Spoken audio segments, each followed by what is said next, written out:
নাগালেণ্ডৰ দুষ্ট চক্ৰৰ টাৰ্গেট অসমৰ ছাত্ৰ ভুৱা একাউণ্ট খুলি অশ্লীল SMS ফটো ভিডিঅ' প্ৰেৰণ বিপদত মৰিগাঁও মহাবিদ্যালয়ৰ এজন ছাত্ৰ এইবাৰ বিপদত মৰিগাঁও মহাবিদ্যালয়ৰ এজন ছাত্ৰ নাগালেণ্ডৰ এটা দুষ্ট চক্ৰৰ বলি হৈছে ছাত্ৰজন মহাবিদ্যালয়ৰ চতুৰ্থ ষান্মাসিকৰ হিন্দী বিভাগৰ ছাত্ৰ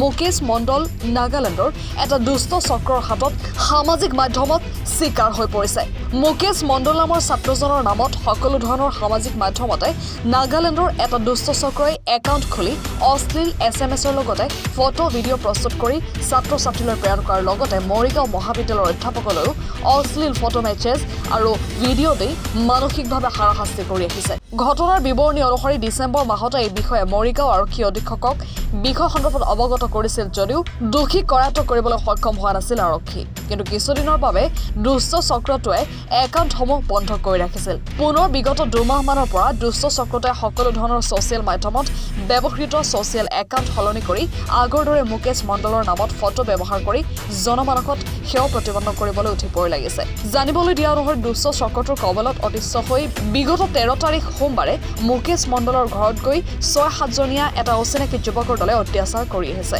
এতিয়া মুকেশ মণ্ডলৰ নিৰাপত্তাৰ বাবে চিন্তা হৈ পৰিছে পৰিয়ালৰ লোকৰ মৰিগাঁও মহাবিদ্যালয়ৰ হিন্দী বিভাগৰ ছাত্ৰজন এতিয়া মানসিকভাৱে ভাগি পৰিছে এই ক্ষেত্ৰত মৰিগাঁও মহাবিদ্যালয়ৰ অধ্যক্ষ ডক্টৰ লীলা বৰঠাকুৰে আৰু অভিভাৱকে সংবাদ মাধ্যমৰ আগত মন্তব্য প্ৰকাশ কৰিছে সেই মন্তব্য আপোনালোকক শুনাইছো তেওঁৰে লগৰ ষ্টুডেণ্টবিলাকৰ মাজত এনেকুৱা এটা সমস্যাৰ সৃষ্টি কৰি আছে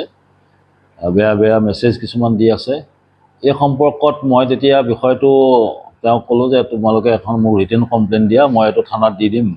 মই পুলিচক জনাই দিম ল'ৰাটোক ধৰি লৈ যাওক আৰু মোৰ এটা দায়িত্ব হ'ল কি মই মোৰ ল'ৰাজনকো সোধা যিজনৰ ওপৰত অভিযোগটো আহিছে মই তেতিয়া তেওঁকো মাতি আনি পেলাই মই সুধিলোঁ তেতিয়া তেওঁ অস্বীকাৰ কৰিলে আৰু তেওঁ ক'লে যে ছাৰ এইটো মই কৰা নাই এইটোত মই জড়িত নহয় এইটো মোৰ নামত কোনোবা বেলেগে কৰি আছে তেতিয়া মই তেওঁক সুধিছোঁ যদি তুমি কৰি আছে তুমি থানাত জনাইছিলা নে নাই সম্পৰ্কত আৰু তেতিয়া তেওঁ মোক জনাইছিলে যে আমি জনাইছোঁ মই এপ্লিকেশ্যন দিছোঁ থানাত কিন্তু তেওঁলোকে উলিয়াব পৰা নাই এনেকৈ কিবা এটা মোক কৈছিলে মই একজেক্টলি পাহৰি গ'লোঁ এইটো ঘটনা প্ৰায় 1 বছৰমানৰ আগৰ ঘটনা আৰু তাৰ পাছতে মই দুইটা পক্ষৰ পৰা এপ্লিকেশ্যন ল'লোঁ মোক ডিপাৰ্টমেণ্টৰ টিচাৰে এখন এপ্লিকেশ্যন দিলে তেওঁৰ ওপৰত অভিযোগ আনি পেলাই আৰু দ্বিতীয়তে মুকেশ মণ্ডল নামৰ ষ্টুডেণ্টজনেও মোক এটা ক্লেৰিফিকেশ্যন দিলে যে তেওঁ নহয় এই দুইখন এপ্লিকেশ্যন মই আমাৰ SP ছাৰলৈ মই পঠাই দিলোঁ মই থানালৈ পঠাই দিলোঁ আৰু থানাত বিষয়টো অলপ ইনভেষ্টিগেশ্যন কৰিলে কৰি মেলি যেতিয়া মই যোগাযোগ কৰিছিলোঁ তেতিয়া SP ছাৰে মোক জনাইছিলে যে এই ল'ৰাটো জড়িত নহয় আপোনালোকৰ কলেজৰ ষ্টুডেণ্টজন বাহিৰৰ কোনোবা জড়িত হৈ আছে আমি ইনভেষ্টিগেশ্যন চলাই আছোঁ আৰু সেই বুলি কোৱাৰ পাছত এইটো ভাৰ্বেলি তেওঁ মোক ফোনতে মই ফোনত খবৰ লওঁতে মোক তেনেকৈ ক'লে কোৱাৰ পিছতে মই অলপ আশ্বস্ত হ'লোঁ ঠিকে আছে তেতিয়াহ'লে আমাৰ ল'ৰাটো যদি তাৰ নামত কোনোবাই কৰিছে গতিকে পুলিচে ইনভেষ্টিগেশ্যন চলাই আছে কিবা ওলাব এনেকৈয়ে থাকি গ'ল বস্তুটো আৰু তাৰ পাছতো এনেকুৱা ধৰণৰ আৰু অভিযোগ নহা হ'ল বহুত দিন ধৰি একো নাই তলকা মাৰিলে কথাটো কোনো ধৰণৰ আমি আৰু ফ'ল' আপ কৰিব লগা হোৱা নাই সেইকাৰণে ল'ৰাজনেও একো কমপ্লেইন দিয়া নাই বা বাকী ষ্টুডেণ্টেও একো কমপ্লেইন নিদিয়া হ'ল আজি দুমাহমানৰ আগতে দুমাহমান হৈছে মজপুৰলি দুমাহমানৰ আগতে আকৌ হেডে আহি পেলাই মোক ক'লে যে ছাৰ ল'ৰাজনে আকৌ এইবোৰ কৰি আছে প্ৰফেচাৰ ছাৰে আমাক কথাটো মই জনাইছিলোঁ তেখেতে কৈছে এইটোতো এটা ভয়ানক হৈ গৈছে কাৰণ মইতো ইমান গাৰ্ড দিব নোৱাৰিম কোনোবা অচিনাকি ল'ৰাই যদি নিজৰ বনীয়েকক বেয়াকৈ দিয়ে যায় ল'ৰাটোক মাৰধৰ কৰিব পাৰে মইতো তাৰ পিছে পিছে থাকিব নোৱাৰোঁ গতিকে তুমি এটা কাম কৰা আইনৰ সহায় লৈ বা মিডিয়াত অলপ দি দিয়া তেতিয়া বস্তুটো পাব্লিচিটি হ'লে সি যে নহয় প্ৰকৃততে সেইটো ওলাই পৰিব বুলি কৈছিলে ছাৰ মৰিগাঁৱৰ পৰা পিংকু দাসৰ প্ৰতিবেদন এনিভাৰ 24